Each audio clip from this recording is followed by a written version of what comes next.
Enfin, je ne prononce pas, mais c'est juste un petit avis. On ne peut pas humaniser la machine, mais la crainte qu'ont les experts mondiaux en IA, je pense qu'elle est différente, dans le sens où c'est plus les dangers que peut apporter l'IA. Si je prends l'exemple des 3 experts mondiaux, les pionniers du domaine, qui ont reçu d'ailleurs le prix Turing, je ne sais pas si vous connaissez en 2018, il y a 3 chercheurs qui ont reçu le prix Turing.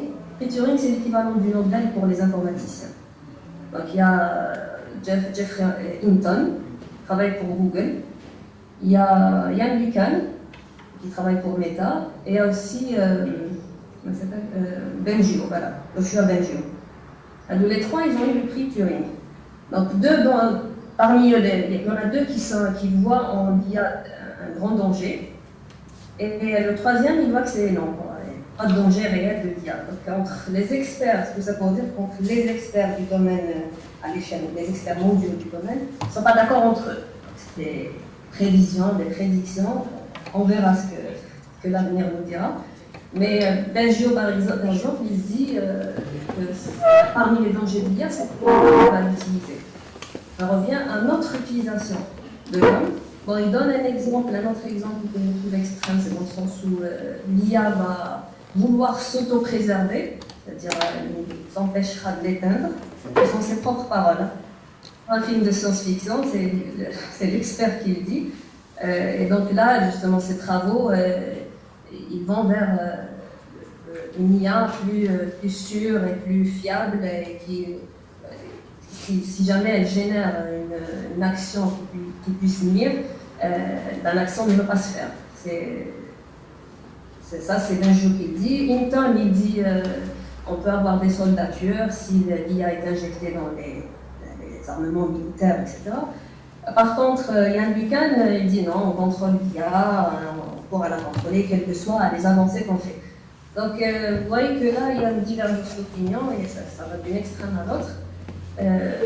Mais ce qui est positif, c'est que même si les experts voient en IA un danger, un grand danger, il y a en contrepartie des efforts pour contrecarrer ces dangers.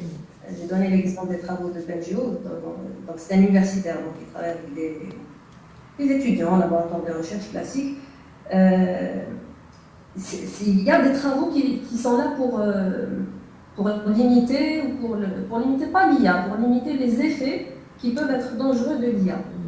Donc il y a de l'espoir, mais tout ça pour dire il faut connaître. On ne peut pas se dire ça, on limite dans le sens où on fait comme si ça n'existe pas et on se cache derrière d'autres outils. Non, il faut connaître, il faut s'approprier ces outils-là. Et chacun saura de quelle façon utiliser cette IA. Voilà. Merci. Donc, je ne sais pas si on pourrait également poser une dernière petite question. Concernant toujours une dernière question pour ce premier axe, concernant les champs d'investigation, on a eu quand même certaines réponses ce matin de la part de Madame Kachina, mais je me demande si également Madame de Choc pourrait apporter une autre réponse par rapport à la question des moments durant lesquels, dans votre pratique actuelle, vous imaginez que l'IA pourrait être utile, pourrait intervenir de façon utile, ou sinon, dans quel champ, comme le diagnostic, la restitution, la gestion documentaire, éventuellement les visites immersives, on en a vu ce matin, quel usage vous semblerait prioritaire ou porteur quand même de ces outils-là?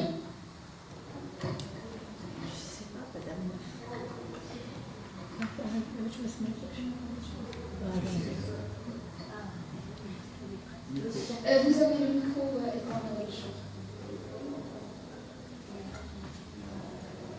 Bonjour, je pense que la question m'est adressée, c'est ça? Oui. Donc, quels sont les outils les plus pertinents dans le domaine de l'architecture, c'est ça? Dans votre pratique particulière, ce que vous faites en tant qu'architecte, si vous avez déjà eu affaire à des usages particuliers.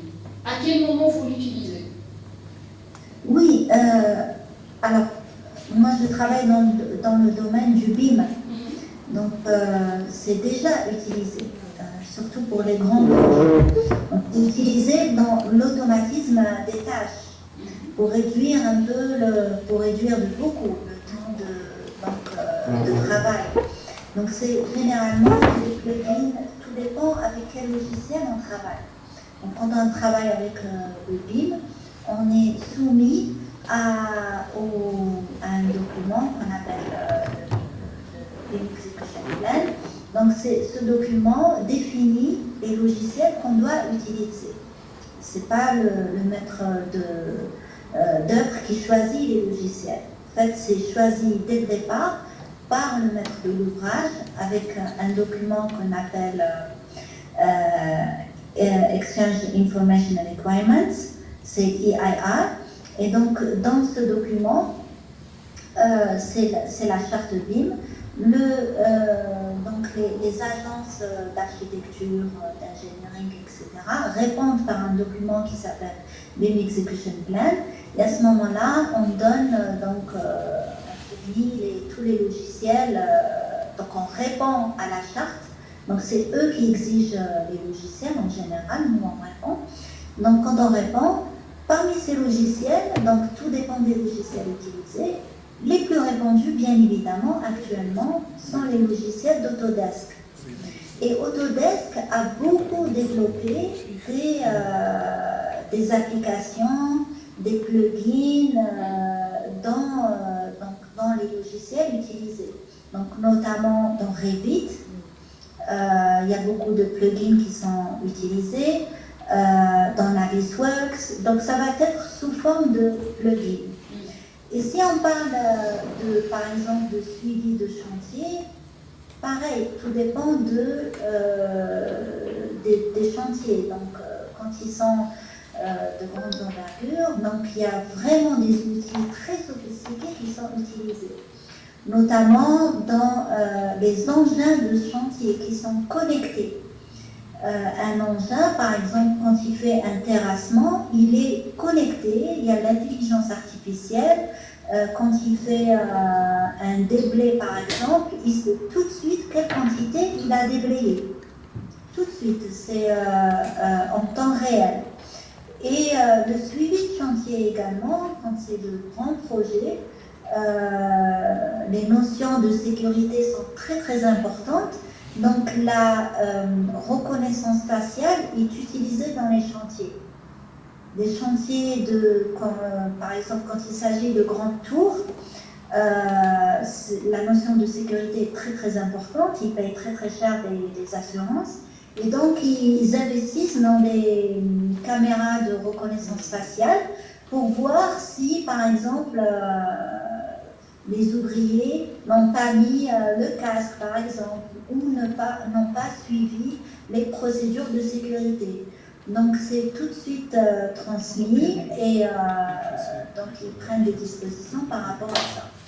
Donc, l'IA, elle est utilisée, donc, que ce soit dans le design ou dans les chantiers. Donc, c'est déjà utilisé, en tout cas, dans le processus du BIM. Là, je parle de mon expérience personnelle. Mais sinon, l'IA, elle est partout, elle est utilisée dans toutes les disciplines, que ce soit l'architecture, l'archéologie, dans tous les domaines. Elle est présente, elle fait partie de notre quotidien. Elle fait partie de notre quotidien. Donc, c'est pas. Je pense qu'il y a eu une période où les gens. Déjà, elle fait partie, je dirais, de notre quotidien depuis bien longtemps. C'est juste que je pense que les gens la découvrent. Un simple exemple, par exemple, quand on consulte une boîte email, les spams, comment sont classés les spams, les messages qu'on reçoit, ils sont classés en spam. Ben, c'est de l'IA. Donc on l'utilise depuis bien longtemps. Quand on utilise par exemple un GPS et quand on se perd et puis le GPS nous propose d'autres chemins, c'est de l'IA. Donc on l'utilise depuis plusieurs années. Elle est déjà présente depuis plusieurs années. Bien évidemment, les réseaux sociaux utilisent l'IA, comme Facebook, depuis bien longtemps. C'est juste qu'aujourd'hui, on en parle beaucoup avec l'avènement des chatbots comme ChatGPT, les IA génératives. C'est pour ça que tout le monde en parle, mais elle est présente depuis bien longtemps. Je ne sais pas si j'ai répondu à la question. Ah oui, merci. Ça me donne quand même une idée sur ce que vous faites. Madame Kacher, est-ce que par rapport à votre propre expérience, soit en collaboration avec les informaticiens ou avec vos étudiants, est-ce qu'il y a des domaines d'IA qui vous paraissent plus prometteurs que d'autres? On a tout ce qui est NLP, tout ce qui est GAN, tout ce qui est traitement d'image. Alors, dans la petite expérience que j'ai, moi je suis...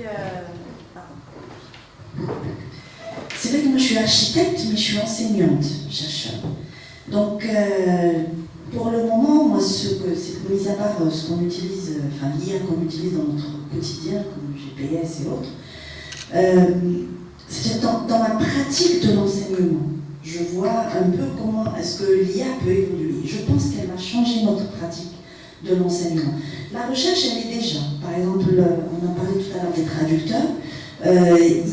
Dans tout ce qui est traitement de langage, honnêtement, pourtant moi je prends avec beaucoup de précautions, je suis assez impressionnée par la qualité du résultat. Alors attention, par exemple, quand vous posez une question à ChatGPT, c'est vrai que c'est maintenant aujourd'hui, il faut faire attention. Quand c'est très précis, on est un peu déçu. Mais dès que vous formulez, dès que vous appuyez, dès que vous demandez des précisions à intégrer, il vous le fait.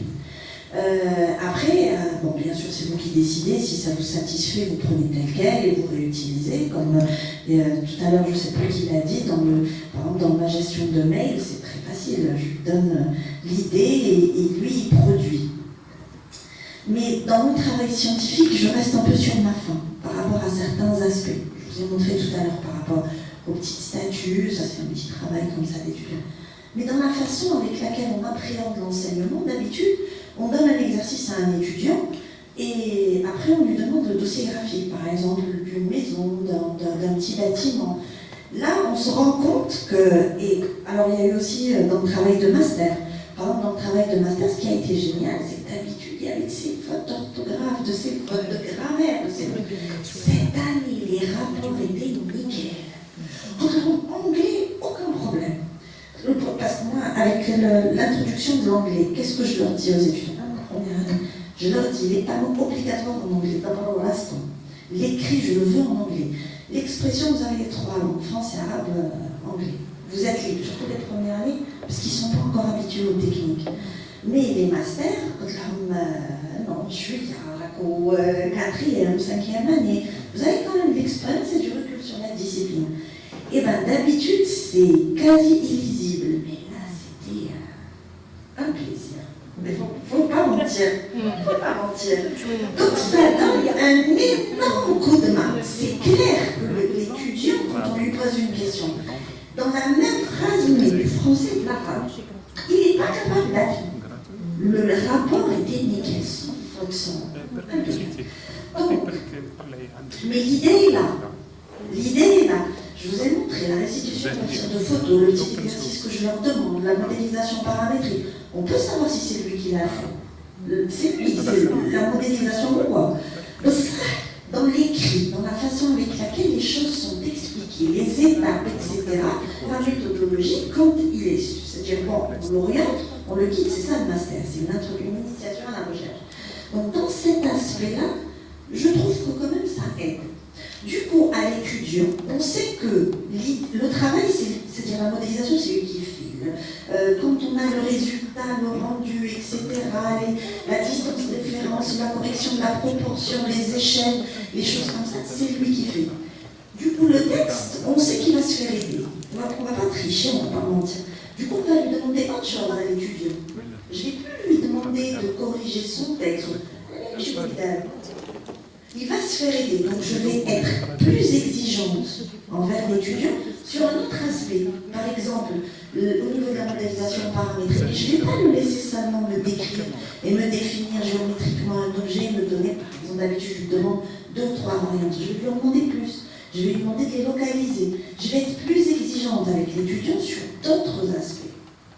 Parce que le langage, c'est vrai que ça aide. Ça, par exemple, quand je reçois des étudiants en première année, des fois, il y a des très bons projets, des très bonnes propositions. L'étudiant, il ne sait pas. On lui apprend à communiquer. Mais des fois, on lui dit, pourquoi est-ce que moi je lui demande, j'autorise les 3 langues? Parce que des fois, il ne maîtrise pas, souvent, il ne maîtrise pas le français. Mais l'arabe, malheureusement, il s'appelle Derja. Derja, je ne l'autorise pas, ce n'est pas une langue scientifique. Je refuse dans un affichage. Le discours, il fait partie intégrante du projet. Il fait partie de la présentation.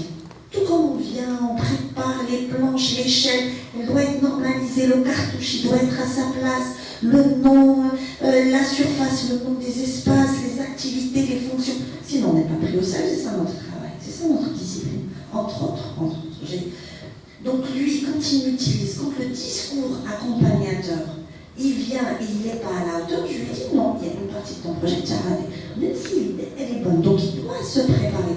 Et là, dans ce qu'on a, donc il y a du texte, c'est-à-dire les NLP, etc. On sent, honnêtement, on sent l'amélioration, on sent l'apport. Du coup, envers l'étudiant, on va lui demander d'autres choses. Moi, je trouve que ça va changer notre pédagogie. Ça va. Alors maintenant, ce changement, il faut qu'il soit vers les bases légales, mais je pense que ça va aller vers l'avant en termes positifs, à mon avis. Voilà. Je ne sais pas si j'ai... Merci bien. Je pense qu'on peut passer au 5 minutes.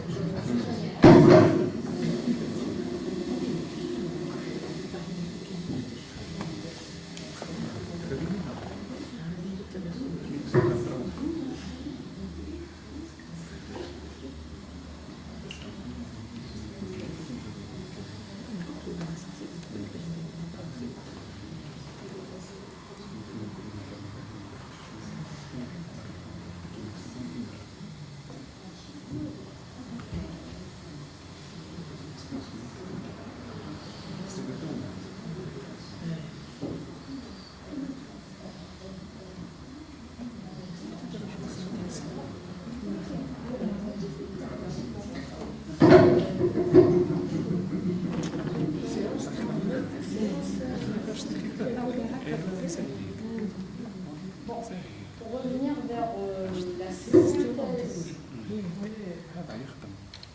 de cet axe-là, donc les échanges nous ont permis de dresser un panorama des données patrimoniales mobilisées par les architectes, souvent riches mais hétérogènes, et encore peu structurés.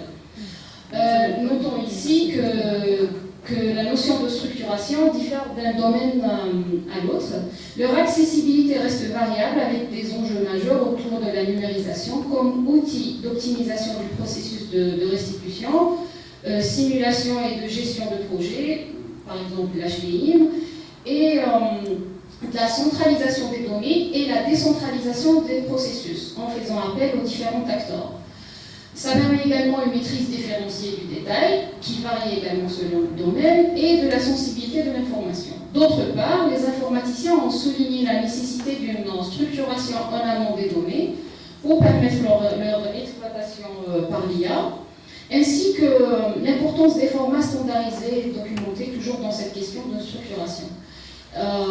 Donc on a également discuté certaines applications prometteuses comme la classification, la reconstitution, la reconstitution en 3D, la génération d'images et de textes, la reconnaissance, etc.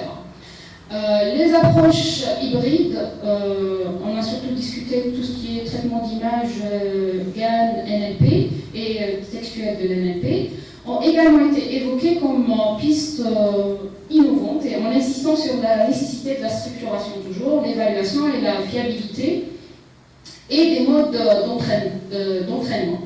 Donc l'utilisation des modèles préentraînés reste possible, nous avons convenu, mais il nécessite souvent un réajustement aux spécificités du domaine, ici le patrimoine. Le principal défi donc reste l'adéquation entre les données disponibles, accessibles ou autres, et les exigences des modèles de l'IA. Si je peux me permettre juste de rajouter un petit truc, c'est que si vous parlez d'IA, on ne parle plus du BIM, parce que le BIM est statique. Si vous rajoutez l'IA, si vous introduisez l'IA au BIM, ça devient le jumeau numérique, le digital twin. C'est-à-dire que c'est un bâtiment où vous alimentez des données en temps réel.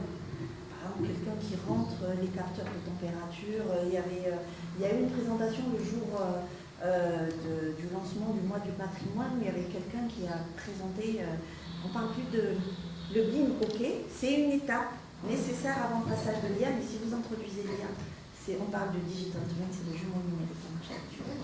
Ok.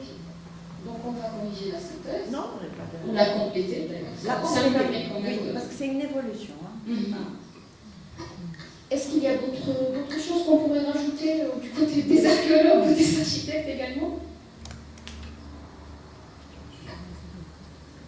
Peut-être qu'on pourrait revenir éventuellement. Oui, on peut la partager après. Oui, ça sera Vous avez les mails de tout le monde, donc on peut. Oui, ça c'est sûr. Voilà. Par contre, on a donné une contrainte de temps. Oui, Il faut absolument faire très vite Exactement. pour terminer. D'ailleurs, on va faire des raccourcis, on va discuter beaucoup d'aspects. Donc là, toujours, c'est la question de l'interdisciplinarité. On va discuter ça depuis ce matin. Donc je ne sais pas si... la question générale. Adressée aux informaticiens et architectes, comment peut-on solliciter ou concilier deux logiques opposées, celle du domaine de l'informatique que l'on pose souvent sur la transparence, l'ouverture et la disponibilité massive des informations, et celle du domaine du patrimoine où l'accès aux données peut être restreint ou très réglementé. Question ouverte. Donc c'était là la question depuis ce matin, et même quand on essayait de parler de la modération. Oui. Ça a été débattu quelque part ce matin. Mais là justement, on a la réalité de la situation. Comment faire pour dépasser cette étape-là? Personnellement, avec l'ESI, c'est pas parce qu'on n'a pas accès à la base Tuisa de la culture qu'on n'a pas travaillé. On a accès aux bibliothèques, donc quand on veut travailler, on travaille. On sélectionne, ça dépend effectivement pas tout. Enfin, le patrimoine est vaste. C'est-à-dire quand on a une thématique qui est précise, quand on veut avoir accès aux données, on a accès aux données. Maintenant, c'est vrai qu'il y a des choses qui pourraient nous être facilitées, c'est-à-dire au lieu d'avoir, je dis n'importe quoi, une vingtaine d'ouvrages, on pourrait en avoir une centaine, ce qui serait plus efficace, voilà, plus pertinent. On aurait très certainement de meilleurs résultats, mais on a travaillé, on a accès aux bibliothèques, au magistère. On cite les références par respect, on est obligé, on est chercheur. Donc les ouvrages, la même chose, on ne prend pas tout l'ouvrage et on le met, on prend des parties, ce qui nous intéresse, pour ne pas alourdir ou pour ne pas disperser un peu l'outil. Après, effectivement, on a travaillé. Hein. On a d'autres accès, on sélectionne, comme l'a dit Madame Crowley, on ne travaille pas avec... par exemple, il y a des sources qu'on n'utilise pas. Wikipédia, on n'utilise pas. TripAdvisor, on n'utilise pas. Des choses comme ça qu'on n'utilise pas. Par contre, les ouvrages, oui. Les ouvrages, les magistères, les thèses, quel que soit l'endroit. Là où on a la donnée. Les articles, certains publient sur ResearchGate leurs articles. Des fois, ils ne sont pas... Alors, c'est vrai que maintenant, il y a de plus en plus de revues qui sont open access. Ça nous aide aussi. On va en puise là-bas. La langue ne nous dérange plus. Grâce au traducteur, on comprend qu'il n'y a plus d'aberration comme avant. C'est vrai que ça a énormément évolué. On continue à travailler. Il y a également Madame Fayda qui voudrait peut-être compléter. Madame Fayda, oui, mais je voulais juste vous poser une autre question, Madame Fayda. Comment concevoir des processus de travail accessibles à des non-spécialistes, pour les non-informaticiens? Oui, merci. Bon, je reprends juste la première question, c'est-à-dire c'est comment définir, c'est-à-dire réguler un petit peu le partage de données, etc. Donc c'est comme tout projet, qui engage plusieurs entités.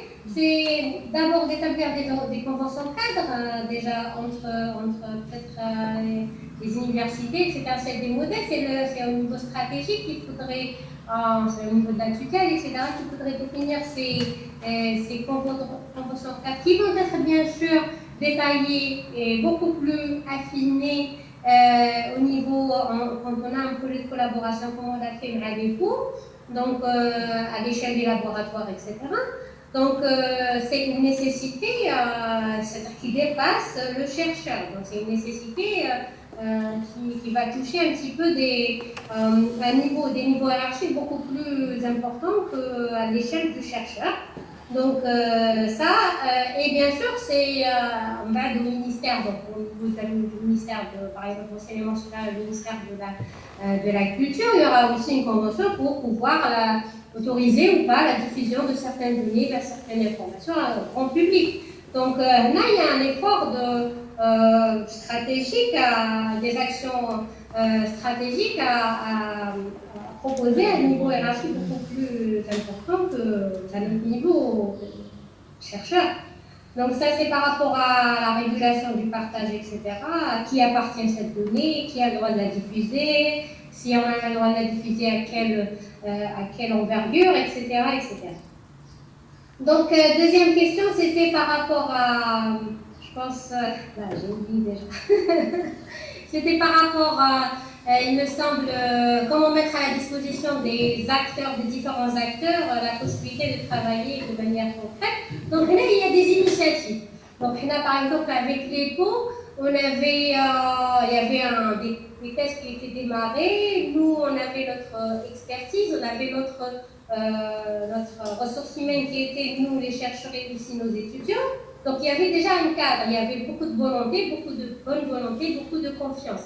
Mais j'imagine que si on doit reprendre cette expérience, donc là, il faut définir des conventions et mettre à la disposition des chercheurs de différentes disciplines un moyen unifié d'alimentation des données. Donc pour déjà faire un travail préalable de structuration intéressant, il y a une initiative très intéressante qui a été conduite par Madame Crowley cette année et Madame Cachet. Justement, elle pourra vous en parler peut-être avec beaucoup plus de détails.